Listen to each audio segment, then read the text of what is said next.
ప్రాంతాల్లో ఇందిరమ్మ ఇళ్ల కోసం ఎదురు చూస్తున్న పేదలకు రేవంత్ సర్కార్ తీపి కబురు చెప్పింది. హైదరాబాద్, రంగారెడ్డి, మేడ్చల్, మల్కజ్గిరి, సంగారెడ్డి జిల్లాల క్యూర్ పరిధిలో త్వరలోనే ఇందిరమ్మ ఇళ్ల నిర్మాణానికి శ్రీకారం చుట్టనున్నట్టు మంత్రి పొంగులేటి శ్రీనివాస్ తెలిపారు. పట్టణ ప్రాంతాల్లో ఇందిరమ్మ ఇళ్ల కోసం ఎదురు చూస్తున్న పేదలకు రేవంత్ సర్కార్ తీపి కబురు చెప్పింది.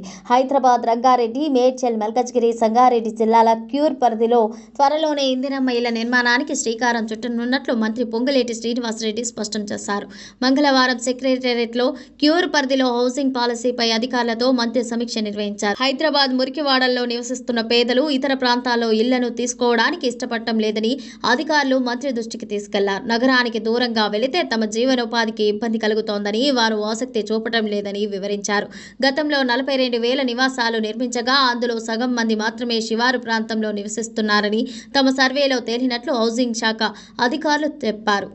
దీంతో నిరుపేదల జీవనోపాధికి ఎలాంటి ఇబ్బంది లేకుండా వారి నివాస ప్రాంతాలకు దగ్గరగా ఇళ్లను నిర్మించే ఆలోచన చేయాలన్నారు. మురికివాడల్లో స్థలం ఉన్నవారు అంగీకరిస్తే 5 నుంచి 10 అంతస్తుల్లో ఇందిరమ్మ ఇళ్లను నిర్మించే ప్రణాళికలు ఉన్నాయని చెప్పారు.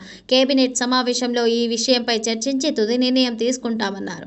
హైదరాబాద్ నగరంలోని 3 కార్పొరేషన్ల కమిషనర్లు, 4 జిల్లాల కలెక్టర్లు సమన్వయంతో పనిచేయాలని సూచించారు.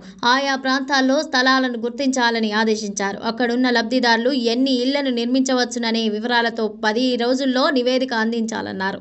శిథిలావస్థకు చేరిన జేఎన్ఎన్యూఆర్ఎం నివాసాల స్థానంలో కూడా కొత్తగా ఇందిరమ్మ ఇళ్లను నిర్మించే ఆలోచన చేస్తున్నామని చెప్పారు. 3 కార్పొరేషన్ల పరిధిలో ఇళ్ల స్థలాలు ఉన్న మొత్తం 28,000 మంది లబ్ధిదారులకు ఈ నెల చివరిలోగా ఇందిరమ్మ ఇళ్ల మంజూరు పత్రాలను అందజేయాలని అధికారులను ఆదేశించారు.